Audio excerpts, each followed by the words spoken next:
Amém, igreja. Paz do Senhor a todos. Gostaria que você curvasse suas cabeças, sentados mesmo. Amém? Vamos fazer uma oração neste momento. Nós acabamos de cantar uma canção em que pede ao Senhor que Ele nos restaure. Eu gostaria que você, de olhos fechados, então, orasse ao Senhor essa canção. E vá além, coloque tuas palavras. Fala: Senhor, estou aqui diante de Ti, nesta noite, como um vaso entregue em Tuas mãos, meu Senhor, que precisa ser mudado, precisa ser transformado, precisa ser reconstruído. Senhor, eis-me aqui para ser reconstruído de acordo com o Teu querer e a Tua vontade. Meu Deus, estou cansado de andar com minhas próprias pernas, caminhando de acordo com as minhas determinações corruptas, torpes, obscuras, minhas determinações egoístas, Senhor, determinações que têm me levado muitas das vezes a caminhos de morte, destruição, desleixo, caminhos de traição, caminhos de revolta, caminhos de ira, caminhos de vergonha, caminhos de orgulho, Senhor. Mas nessa noite eu te peço, meu Deus, pegue todo o meu orgulho, desmanche, que a minha soberba, parecida à semelhança do velho Adão, que foi construída nessa raiz de amargura e pecado, Senhor, seja destruída por Tuas mãos. E à medida que a Tua mão destrói essas coisas em mim, Senhor, que também essas mesmas mãos de amor reconstrua.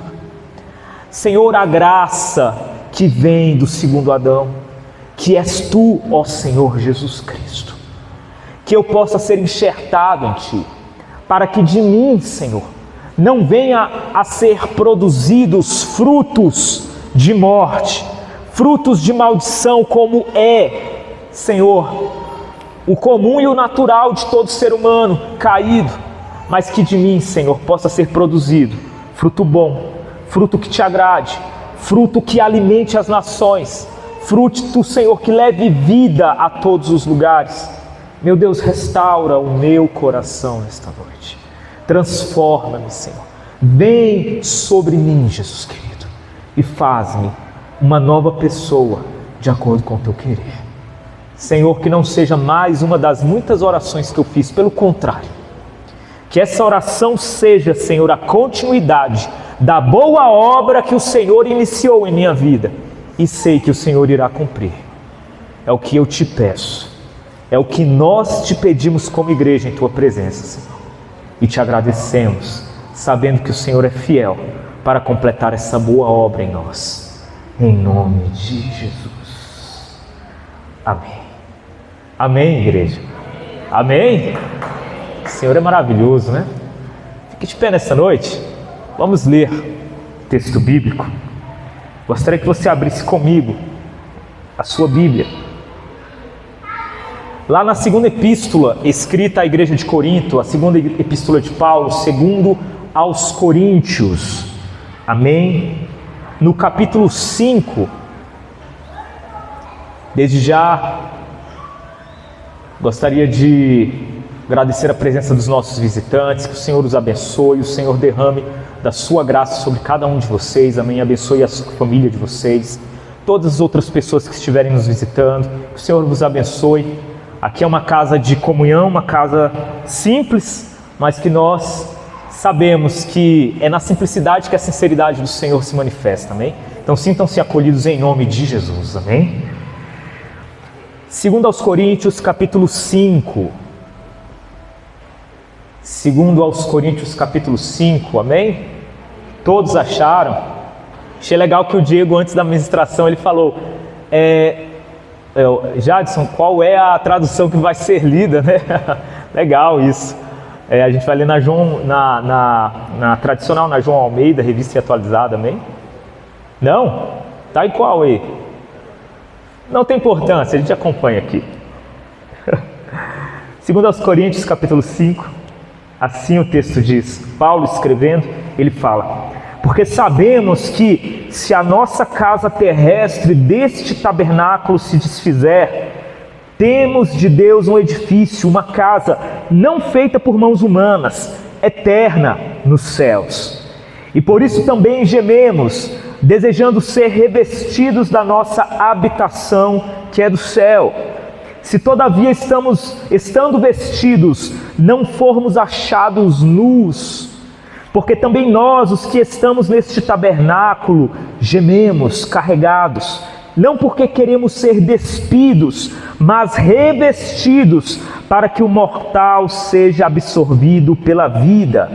Ora, quem para isto mesmo nos preparou foi Deus, o qual nos deu também o penhor do Espírito. Por isso, estamos sempre de bom ânimo, sabendo que, enquanto estamos no corpo, vivemos ausentes do Senhor, porque andamos por fé e não por vista, mas temos confiança e desejamos antes deixar este corpo, para habitar com o Senhor, pois que muito desejamos também ser-lhe agradáveis, quer presentes, quer ausentes, porque todos devemos comparecer ante o tribunal de Cristo, para que cada um receba segundo o que tiver feito por meio do corpo, ou bem ou mal. Assim que, sabendo o temor que se deve ao Senhor, persuadimos os homens à fé, mas somos manifestos a Deus, e espero que nas vossas consciências sejamos também manifestos. Porque não nos recomendamos outra vez a vós, mas damos-vos ocasião de vos gloriardes de nós, para que tenhais que responder aos que se gloriam na aparência e não no coração. Porque se enlouquecemos é para Deus, e se conservamos o juízo é para vós. Porque o amor de Cristo nos constrange, julgando nós assim, que se um morreu por todos, logo todos morreram. E ele morreu por todos, para os que vivem, não vivam mais para si, mas para aquele que por eles morreu e ressuscitou. Assim que daqui por diante a ninguém conhecemos segundo a carne, e, ainda que também tenhamos conhecido Cristo segundo a carne, contudo agora já não o conhecemos deste modo. Assim que, se alguém está em Cristo, nova criatura é. As coisas velhas já passaram, eis que tudo se fez novo. E tudo isto provém de Deus, que nos reconciliou consigo mesmo, por Jesus Cristo, e nos deu o ministério da reconciliação. Isto é, Deus estava em Cristo reconciliando consigo o mundo, não lhes imputando os seus pecados, e pôs em nós a palavra da reconciliação, de sorte que somos embaixadores da parte de Cristo, como se Deus por nós rogasse. Rogamo-vos, pois, da parte de Cristo, que vos reconcilieis com Deus. Aquele que não conheceu pecado, o fez pecado para nós, para que nele fôssemos feitos justiça de Deus. Amém? Aquele em quem não há pecado, aquele em quem não há falha, para que nós sejamos na perfeição dele, a perfeição que Deus exige para aceitar o homem, não por nossas obras, mas pela graça dele. Amém? Podemos nos assentar. E eu gostaria de começar falando aqui que Paulo, ele deixa para além de qualquer dúvida que existem duas formas de conhecer a Jesus. Há duas formas de conhecer a Cristo. Lá no versículo 16, ele começa dizendo assim, olha, que ninguém conhecemos segundo a carne, e ainda que também tenhamos conhecido Cristo segundo a carne, contudo agora, já não o conhecemos deste modo. Ele está mostrando aqui que há duas formas claras de se conhecer a Cristo, uma pela carne e uma pelo Espírito. Ele vem o texto inteiro mostrando que o seu Espírito pode conhecer ao Senhor Jesus, mas a tua carne também pode. Só que na verdade a única forma real de se conhecer a Cristo é pelo Espírito. É o Espírito que te leva a enlouquecer diante de Deus, conservando o juízo diante dos homens. para que de alguma forma a sabedoria de Deus, que é loucura para os homens, se manifeste em ti, aos homens, como um embaixador, uma embaixadora dos mandamentos de Cristo na terra. Só que ele deixa bem claro que aqueles que conhecem a Cristo na carne, o conhecem como mais um dos vários deuses que se manifestaram ao longo da história da humanidade. O que seria então conhecer a Cristo na carne? Seria equiparar a Jesus Cristo a mais um dos deuses. Seria transformar o legado do Evangelho, que transcende a religião, que vai além das normas morais humanas, que vai além do moralismo, que vai além das relações sociais, que vai além dos rituais, que vai além das tradições, que vai além das simbologias e dos símbolos, que vai além das imagens e que chega a um nível mais profundo da consciência humana, porque o Evangelho de Cristo é necessariamente o poder restaurador da consciência do ser humano. Quando nós conhecemos Jesus Cristo pela carne, nós simplesmente estamos fazendo de Cristo os nossos símbolos, os nossos rituais, a nossa religião, a nossa tradição. Nós estamos fazendo com que Cristo seja mais uma das religiões supersticiosas que tentam fazer com que, pelo favor do Deus, pelo agrado do Deus, esse Deus então manipule a realidade, manipule a vida, manipule as circunstâncias, manipule a existência a meu favor. O que é o espírito da religião ao longo dos séculos, meus irmãos? É isso, é você tentar manipular o Deus ao seu bel prazer, de modo que sempre, se você fizer um estudo antropológico acerca das diversas manifestações religiosas, você sempre vai perceber o seguinte, que o homem sempre se utilizou da religião para manipular a vontade do seu Deus para si mesmo, para fazer aquilo que ele queria. Ora, a ciência é a mesma coisa. Alguns inclusive dizem que a ciência é a nova religião. Porque o que é a ciência? Senão a tentativa de manipulação das matérias do mundo a favor da utilidade do ser humano. O que é esse celular? Esse celular é feito de vários materiais, amém? Aqui tem alumínio, ferro. Na verdade, eu não sei o que tem dentro de um celular, estou chutando aqui.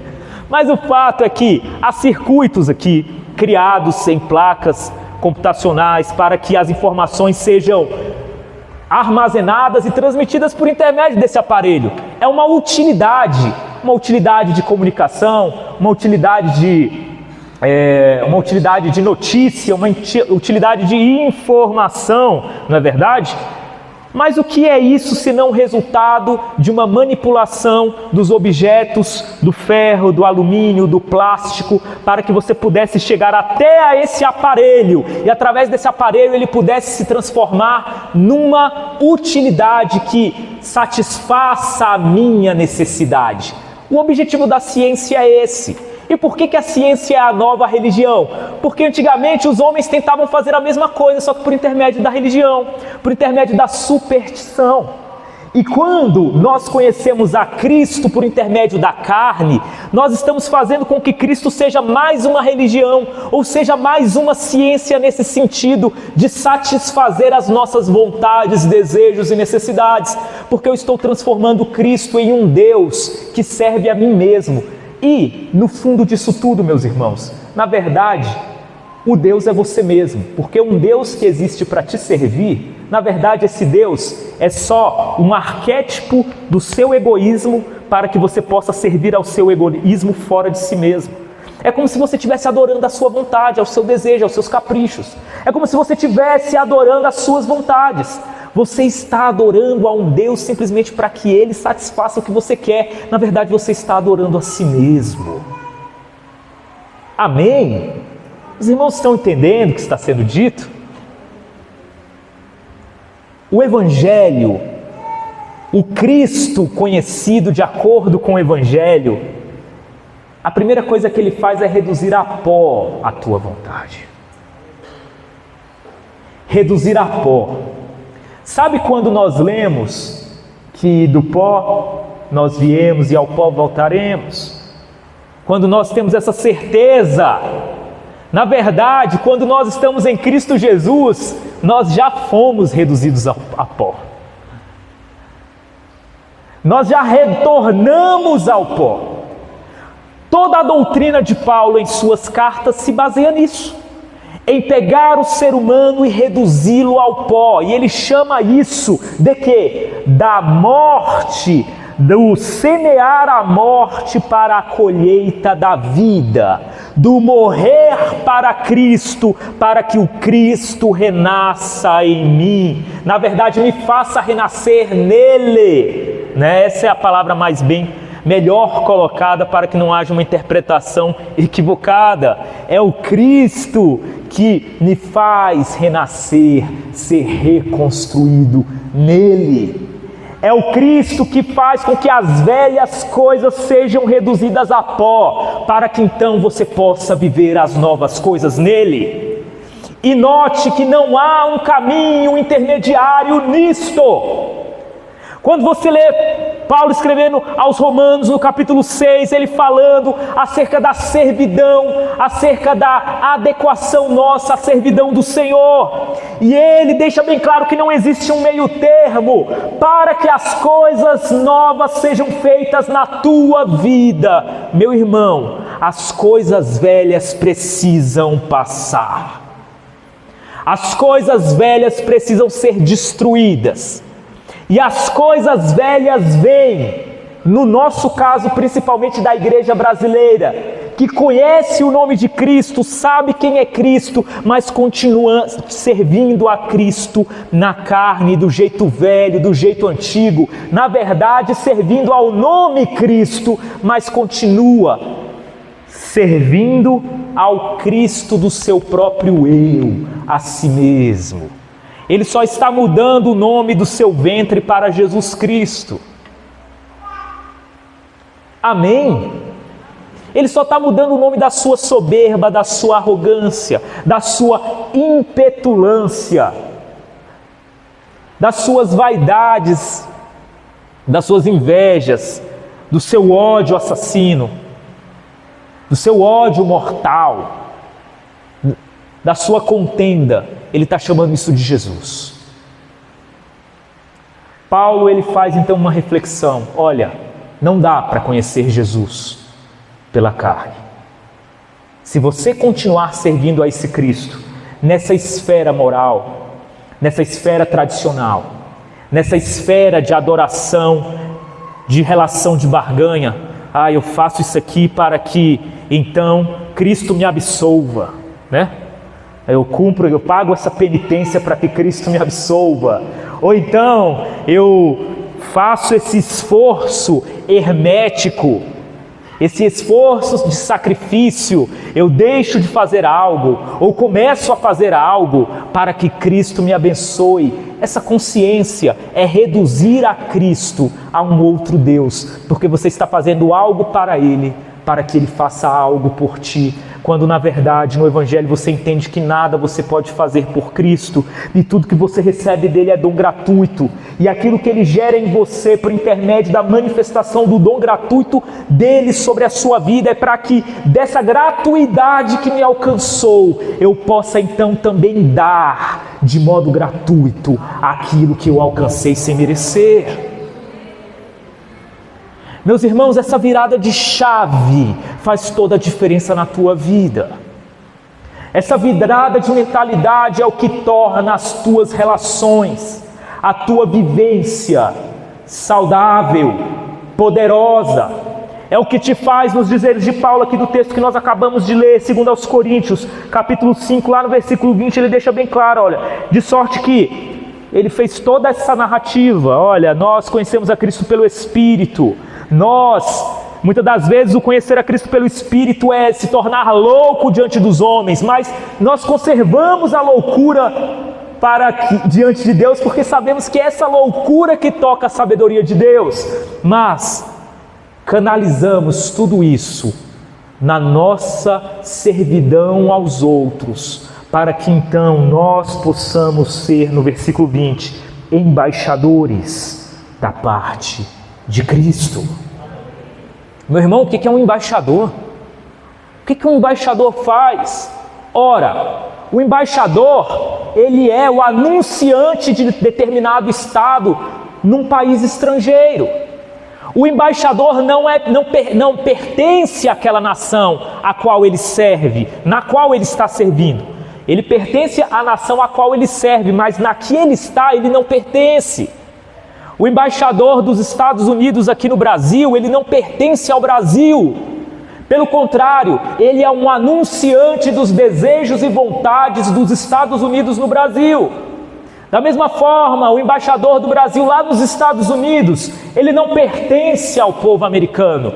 Ele é, na verdade, aquele que anuncia a vontade do Estado brasileiro lá nos Estados Unidos. Amém? O embaixador não pertence ao local onde ele serve. Ele é simplesmente um porta-voz, um anunciante, aquele que mostra os desejos de quem ele serve.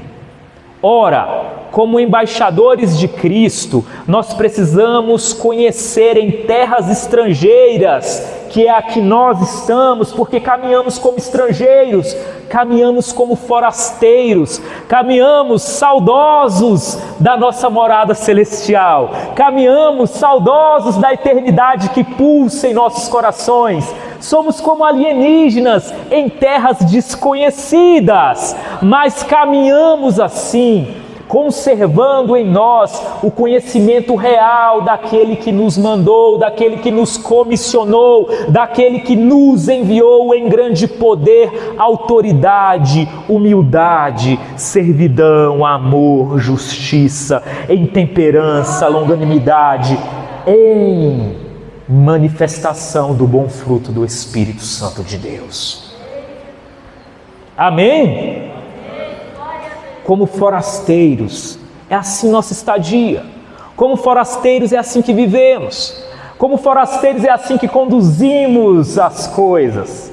Agora, um embaixador, ele é um diplomata, ele é da carreira dos diplomatas, ou é um representante da diplomacia no país. E o embaixador, ele age de qualquer forma em terras estrangeiras, meus irmãos. Se ele quer representar bem o país ao qual ele pertence, o que ele vai fazer? O que ele vai fazer? Ele vai se portar e manifestar-se da melhor forma possível. Ele vai apresentar o desejo e a vontade de quem ele serve da melhor forma possível.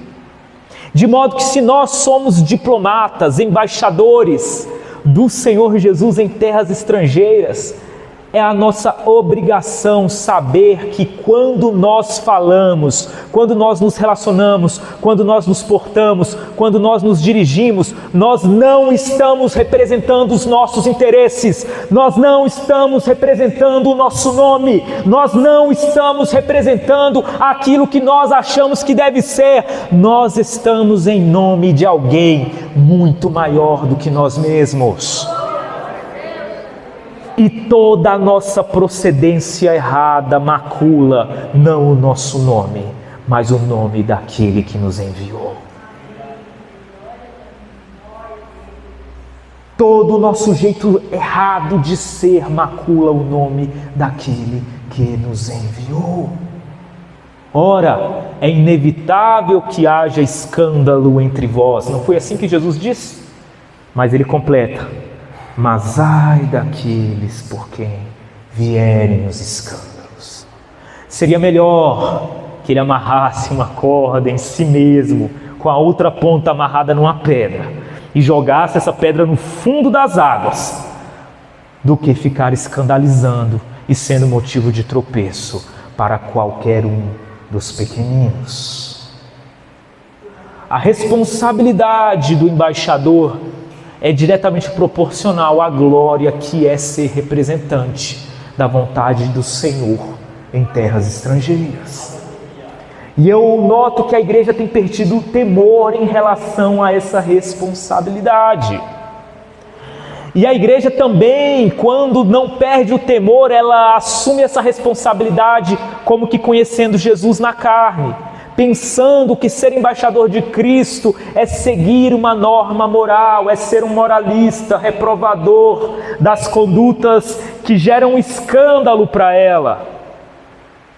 Pelo contrário, o embaixador ele se porta para não gerar escândalos nos pequeninos, mas ele mesmo de ninguém é escandalizado, porque não há espaço para escândalo no coração que já foi escandalizado pela mensagem da cruz.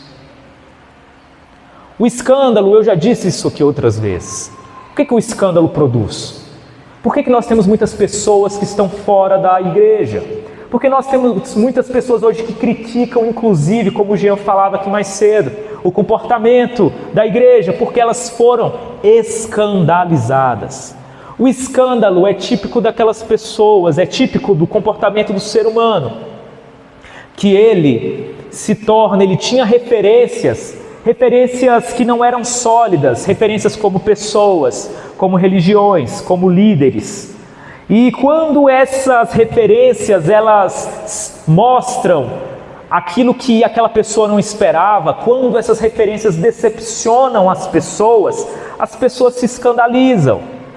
Isso mostra duas coisas. Primeiro, que uma pessoa cristã que se escandaliza é porque ela ainda não tornou como referência o próprio Cristo, que nos dizeres de Paulo no versículo 21, ele é aquele que não tem pecado, não conheceu o pecado, mas que fez-se pecado por nós, para que então nós fôssemos alcançados pela justiça de Deus.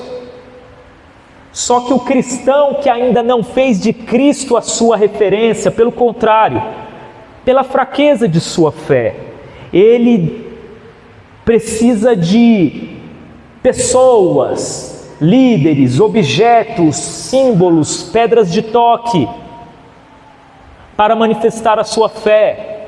E quando essas coisas vêm a decepcioná-la, então ela se desmonta juntamente com essas pessoas, com essas coisas, com esses símbolos.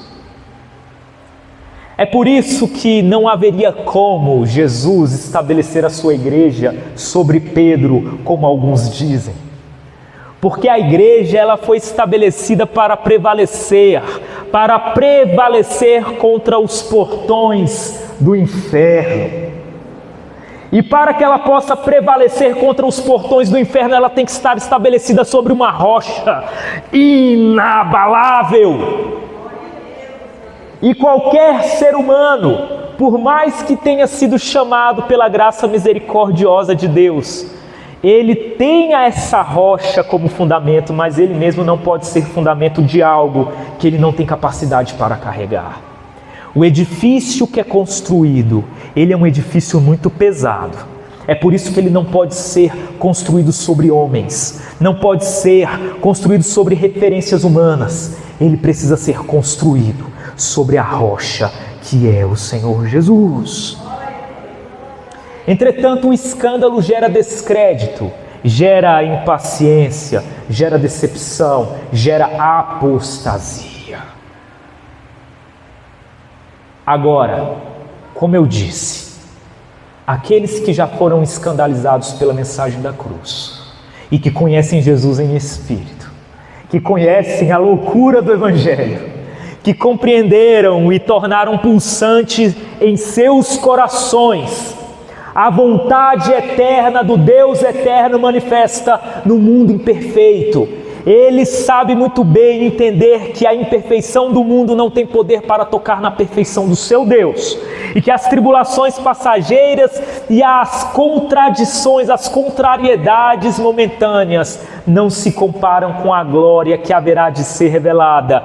Essa pessoa, ela já foi escandalizada por aquilo que poderia ser a própria criação, essência da existência e do ser, de modo que ela não pode ser mais escandalizada por nada. Meus irmãos, é assim que Cristo quer que nós sejamos, pedras firmes, não porque têm firmeza em si mesmos, mas porque estão fundamentados na rocha inabalável, porque foram escandalizados pela mensagem do Evangelho e agora são embaixadores que estão preparados para debater, para deparar-se com o mal sem se abalar, para levar boas novas aos lugares mais escuros sem se amedrontar pela escuridão, para dissipar as cadeias e correntes nos lugares mais imundos sem se amedrontar diante da imundícia desses lugares, como embaixadores que são cuidadosos no seu proceder, não cuidadosos no sentido moralista, mas cuidadosos no sentido de estar representando bem a vontade, o querer, as ações, obras e testemunhos do seu Deus, agindo com poder e glória, como os comissários da realeza celestial. É assim que a igreja é, meus irmãos, e é assim que nós somos. E o ensino de Paulo, ele está todo fundamentado nisso, nesse tipo de exortação. Paulo, se você pegar todas as cartas de Paulo, o que elas vão trazer? Elas vão trazer a necessidade da responsabilidade pessoal sua como cristão. Ora, esse texto é o que ele está fazendo aqui de modo resumido. Ele começa te trazendo essa responsabilidade pessoal cristã que você precisa ter. E essa responsabilidade passa por servir a Deus de modo genuíno, de você estar nele de modo genuíno, de você se lançar diante dele de modo genuíno, reduzindo todos os seus achismos e conhecendo ele na vida e na verdade. Jesus disse: eu sou o caminho, a verdade e a vida. Ninguém vem ao Pai a não ser por mim. E ele traz exatamente essa noção de que a verdade, a vida é um caminho, e que o caminho é a verdade e a vida, e que não há como você servir, estar no Pai, se você não estiver num caminho que é verdade, e uma verdade que se manifesta nessa vida, e uma vida que se manifesta nessa verdade. Que loucura, Jadson, o que você está falando? Eu estou falando o que Jesus disse. É que, em outras palavras, Jesus não está dizendo que a verdade dele é um discurso. Aqueles que conhecem Cristo na carne se apegam ao discurso da verdade de Jesus, se apegam à teologia da verdade de Jesus, se apegam à narrativa da verdade de Jesus. Mas se fosse só isso, Jesus teria vindo escrever um livro e não viver a verdade nele mesmo, porque toda a verdade que ele manifestou em sua própria vida. Ele é a verdade manifesta na vida, e a vida que se manifesta em verdade. Essas duas coisas são inseparáveis. Ele separa caminho, verdade e vida, porque talvez no nosso entendimento limitado, nós não conseguimos entender o que seria isso. Nós não temos uma palavra que traga toda a compreensão do que seria isso. É por isso que ele divide em três coisas: o caminho, a verdade e a vida. Mas essas três coisas são uma coisa só no final das contas. Porque a verdade de Deus só pode ser verdade enquanto ela é verdade daquele que caminha na verdade, daquele que vive a verdade. De modo que, por mais que você saiba o discurso religioso da verdade, se você não vive isso, se isso não está vindo das tuas entranhas, se isso não está vindo do mais profundo da tua consciência, essa verdade é mentira. Essa verdade é engano. Essa verdade é mais uma religião. Essa verdade não passa de mais uma forma de expressar Jesus Cristo pela carne e não no Espírito. Amém, igreja? Amém? A responsabilidade pessoal cristã está nisso, em você trazer essas coisas para dentro da essência da tua vida. Eu caminho na verdade, vivo a verdade na vida, a vida se manifesta na verdade. E esse é o meu modo de caminhar nesta existência. E na medida que eu faço isso, então eu assumo a minha responsabilidade pessoal diante de Deus. Responsabilidade pessoal cristã, que te leva a reconhecer as tuas fraquezas, Mas note bem, reconhecer as suas fraquezas para reduzir a pó, como eu disse antes, a tua vaidade, o teu orgulho. E não para se utilizar das tuas fraquezas como vitimismo desculposo, como desculpa esfarrapada, para o teu ímpeto de não querer mudar, santificar, modificar, aperfeiçoar. A fraqueza na vida do cristão, ela se manifesta como veneno mortal para o ego do cristão. É por isso que ela é tão necessária. Todas as vezes que nós estamos fracos, é por isso que Paulo, aí você está forte, meu filho. Porque a fraqueza reduz a nada o teu ser. Esse ser que insiste em aparecer toda vez. Quando você acha que ele morreu, você descobre que ele está lá. É a frase do Tiririca, né? Eu tentei fugir de mim mesmo, mas para onde ia eu estava. Eu não consegui, né? Assim é o ego, o ser corrupto, envenenado, a natureza adâmica que às vezes quer vir. E para onde você vai, ela muitas das vezes quer estar. Mas descanse em Cristo Jesus, meu irmão. Porque essa natureza adâmica é só o rugido de um Senhor. Um rugido distante de um Senhor que não tem mais domínio sobre o teu ser. Porque agora você já serve a outro Senhor. É só um rugido distante. E por mais que às vezes ele possa te amedrontar à distância, porque parece que ele tem poder para tornar a tua vida aquele lamaçal que era antes. E ele vem às vezes e te gera esse temor. Mas eu estou aqui para te lembrar que não há mais o que temer. Não há mais o que se envergonhar. Não há mais do que correr. Porque aquele que te acolheu é poderoso. E Ele é quem comanda e reina sobre a tua vida. Caminha em paz. Vá em paz, meu filho, minha filha. A tua fé te salvou. Amém? Essa responsabilidade pessoal faz com que a fraqueza, ela não seja mais o motivo do meu escândalo, mas que ela seja o motivo que me lembre de que eu preciso do meu Senhor. De que eu preciso estar prostrado diante dEle. Agora, muitos se utilizam da fraqueza como desculpa vitimista, para endurecer ainda mais o orgulho que habita dentro do seu coração e não reconhecer o seu pecado, a sua maldade, para não reconhecer as suas obras más, a sua atitude envenenada, que produz destruição e não vida. A fraqueza, ela sempre vai existir. Agora, o que ela gera em você? Ela gera vergonha, ela gera vitimismo, ela gera escândalo. Então é porque você ainda não foi alcançado pela loucura da mensagem da cruz. Porque a fraqueza, ela não pode gerar escândalo, ela não pode gerar vitimismo, ela não pode gerar desculpa. A única coisa que a fraqueza pode gerar no cristão é o senso de realidade. É o diminuir-se para que o Senhor cresça.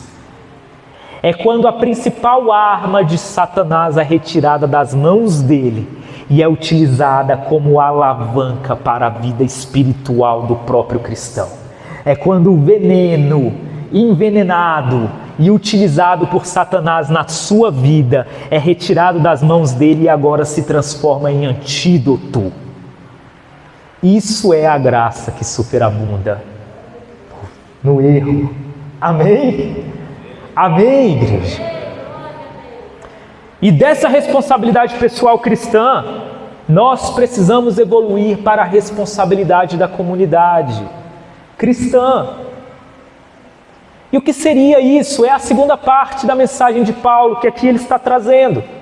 Olha, as coisas velhas se passaram, tudo se fez novo, você se rendeu a Cristo, semeou a morte nele para colher a ressurreição, tendo uma vida uma vida real, sincera, verdadeira diante dele, para que então, nessa responsabilidade pessoal que reconhece a fraqueza e usa a fraqueza do jeito que é para ser utilizada, que é para ser lembrado da sua incapacidade. E agora, uma vez que você tem toda essa responsabilidade pessoal cristã, agora você está preparado para manifestar a tua responsabilidade cristã diante dos outros, como um embaixador, a responsabilidade cristã para a comunidade, para o mundo, aquele que é enviado para a grande comissão. Amém? Uma coisa gera outra. Só que a segunda responsabilidade, que é a responsabilidade cristã da comunidade, depende da primeira.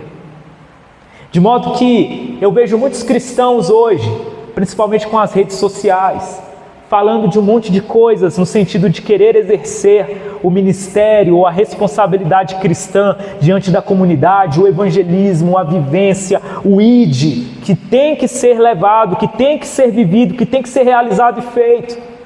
Só que primeiro, eles ainda não têm a responsabilidade pessoal cristã. Eles ainda não conhecem a Cristo no Espírito. Eles ainda conhecem a Cristo de um modo superficial.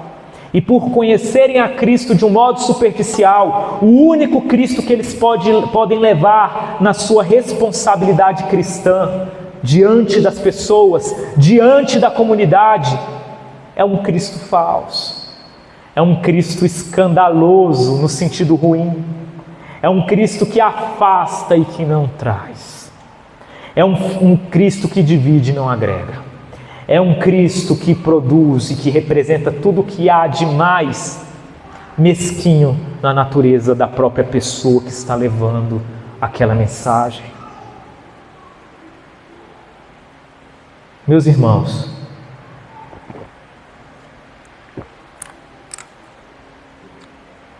precisamos adquirir responsabilidade cristã pessoal.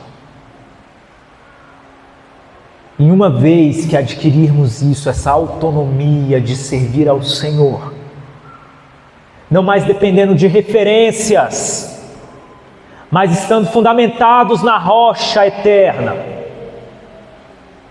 apenas assim, a nossa expressão diante da comunidade, como embaixadores, será efetiva, será real, será poderosa, será diferente, será eficaz, será percebida e notada. E se nós continuarmos a servir a Cristo na carne, nós jamais seremos bons mensageiros do Evangelho.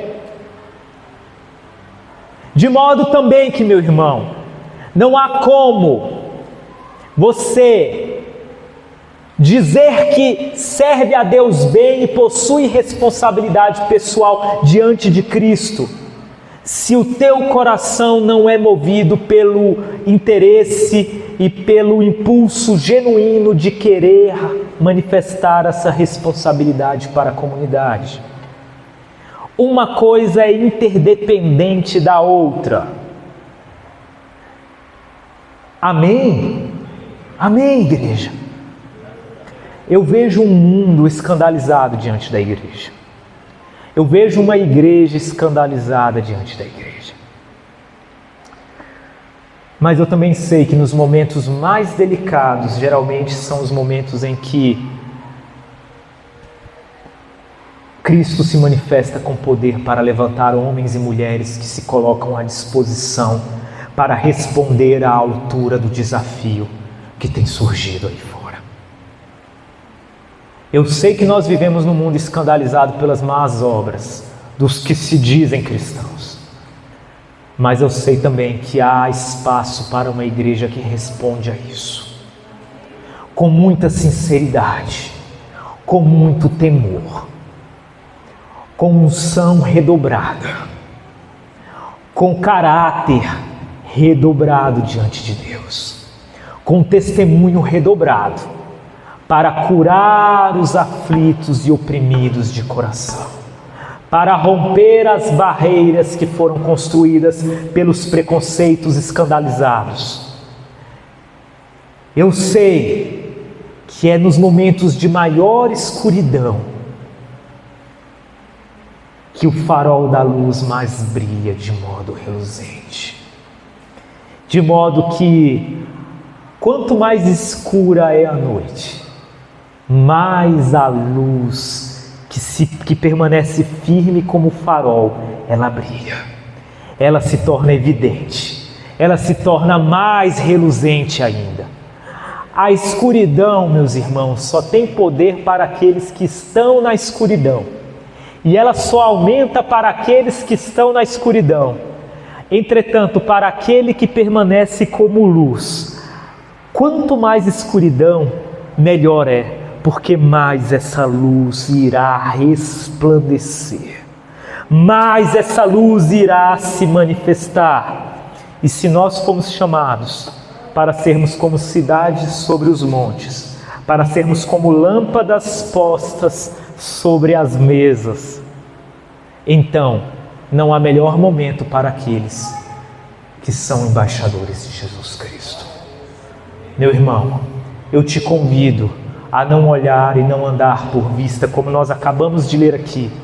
Paulo fala: aqueles que conhecem a Cristo em espírito, eles não andam por vista, nós andamos pela fé.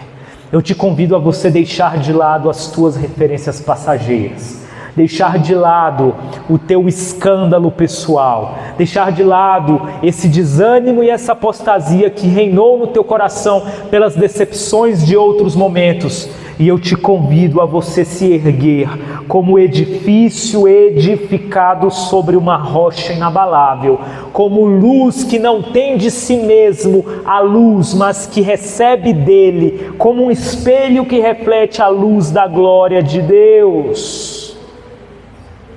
Eu creio numa igreja que está amadurecendo para não andar mais baseado em pedras de toque, em lideranças, em religiões, mas uma igreja que tem responsabilidade pessoal cristã para entender que é ela quem é a embaixadora, que foi a ela quem foi dado o chamado, e que esse chamado não depende de pastores, de padres, de rituais, não depende de modelos congregacionais, não depende de nada disso, depende apenas da responsabilidade que ela assume diante do seu Deus, porque ela não serve um Deus morto, um Deus distante, um Deus que precisa de um sacerdote para se manifestar à igreja, mas pelo contrário, o Cristo que se fez sumo sacerdote uma única vez e que levou sobre si os pecados e que fez o sacrifício perfeito, é a esse Cristo que eu respondo, e por responder a esse Cristo, eu então posso ser embaixador desse Cristo, uma vez que o Espírito da verdade se manifesta em mim, uma vez que o Espírito da verdade está sobre mim, uma vez que o Espírito Santo de Deus me ungiu para pregar as boas novas aos cativos, aos enfermos, aos doentes. Ele me ungiu e me comissionou a isso. A igreja não tem desculpa para ser escandalizada, mas eu acredito que no momento de maior escuridão, de maior escândalo, é o momento também em que mais pessoas se levantarão, dessa vez firmes na verdadeira rocha que é Cristo, escandalizados pela mensagem da cruz, fracos como devem ser, mas que só tem na fraqueza a lembrança da sua verdadeira força que vem de Deus.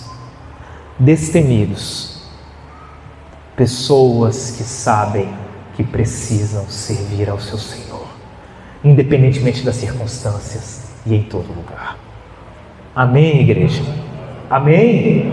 Queria que você ficasse de pé nessa noite.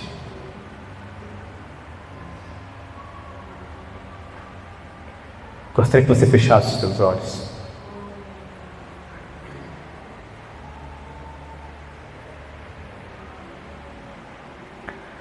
Pai Santo,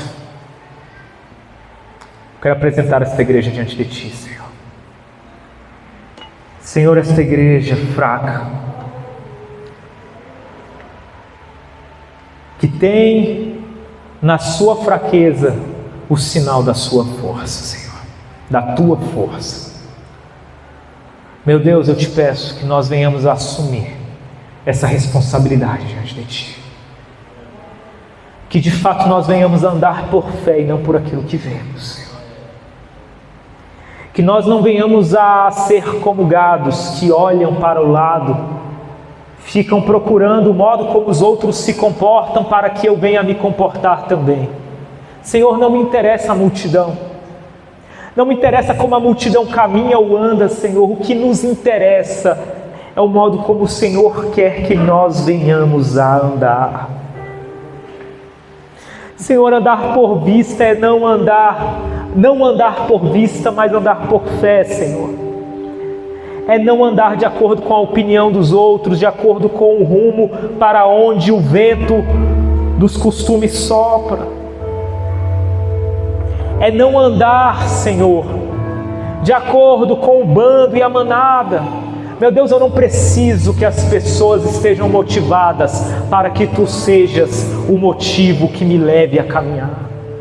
Eu não preciso, Senhor, que as pessoas estejam ou sejam cristãs para que eu seja um cristão diante de Ti, para que eu invoque o Teu nome e tenha o Teu nome como selo sobre a minha vida, Senhor. Eu não dependo das opiniões, dos julgamentos, eu não dependo das modas, nem dos modismos, Senhor. Eu não dependo das ondas, eu não dependo do marketing, eu não dependo, Senhor, de nada que venha a ser o motivo que move as outras pessoas. Meu Deus, eu só preciso, pela fé, Te contemplar.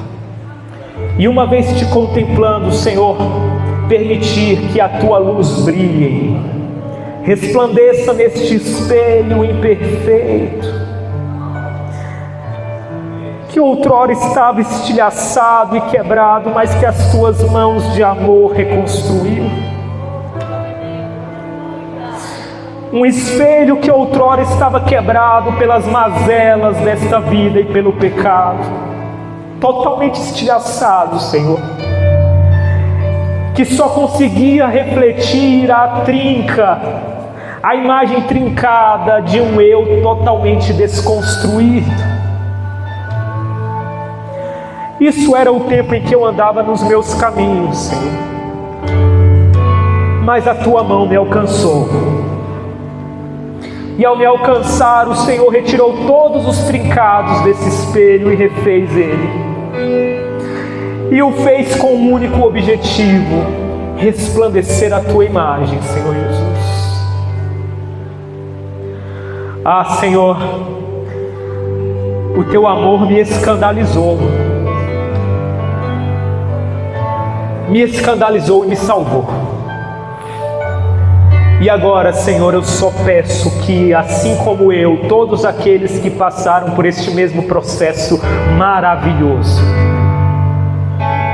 essas pessoas que permitiram que as coisas velhas de fato passassem e que estão dispostas, Senhor, a caminhar no novo, eu só Te peço, Senhor, que nós sejamos selados, honrados, protegidos como embaixadores, e que sejamos acometidos dessa responsabilidade. Andamos como forasteiros em terras com pessoas com costumes diferentes, com um linguajar, jeito de pensar, com intenções, motivações diferentes. Mas tal qual um embaixador não se esquece por quem foi chamado e de quem recebeu a ordem.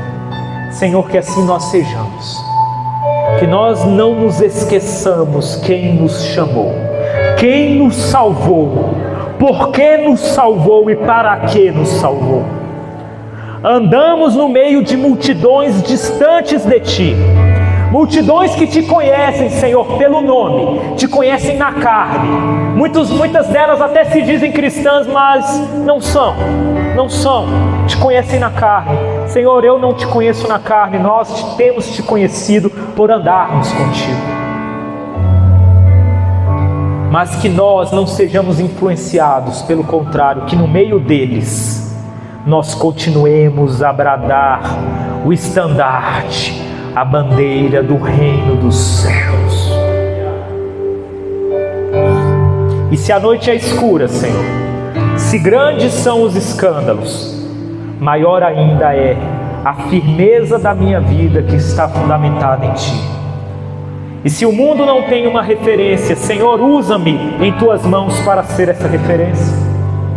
Senhor, se o mundo não tem um local onde ancorar os seus barcos que estão sendo levados pelas ondas, meu Deus, na minha fraqueza, usa-me como âncora para essas pessoas. Que nós tenhamos a responsabilidade diante de Ti, para que também tenhamos a responsabilidade diante de todas as pessoas que o Senhor quer alcançar pelas vidas que estão neste lugar. Deus, é o que eu te peço e te agradeço em nome de Jesus. Despeça-nos em paz, guarde-nos, proteja-nos, Senhor. Guarde as nossas famílias, leva-nos em paz para os nossos lares. Abençoe a nossa semana, abençoe os nossos dias. Alcança-nos com Teu consolo, Senhor, e converta-nos a Ti. Que os nossos lares sejam locais, Senhor, de reconciliação, perdão e transformação. Meu Deus, eu apresento diante de Ti cada família que está neste lugar e Te peço que toda contenda, toda ira, toda mágoa, todo rancor seja retirado. Edificamos as nossas vidas diante de Ti, as nossas famílias diante de Ti. Edificamos, Senhor, o nosso serviço, os nossos empregos, os locais a qual nós pertencemos, meu Deus. Edificamos todas essas coisas diante de Ti. Abençoe a cada um. Senhor, levante aqui homens e mulheres que tomam espaços, ocupam espaços, pessoas que estão em todos os lugares manifestando a Tua grandeza, o Teu querer, o Teu favor, o Teu poder. Abençoe as nossas vidas, Senhor. Seja, Senhor, em nós e utiliza-nos como Teu canal para alcançar onde quer que nós estejamos. É o que eu te peço em nome de Jesus. Que o amor de Deus, nosso Pai, a graça do nosso Senhor Jesus Cristo, a comunhão e a consolação do Espírito Santo sejam presentes e constantes em nossas vidas, não apenas hoje, mas em todo o tempo e para sempre. É o que eu peço, declaro em nome de Jesus.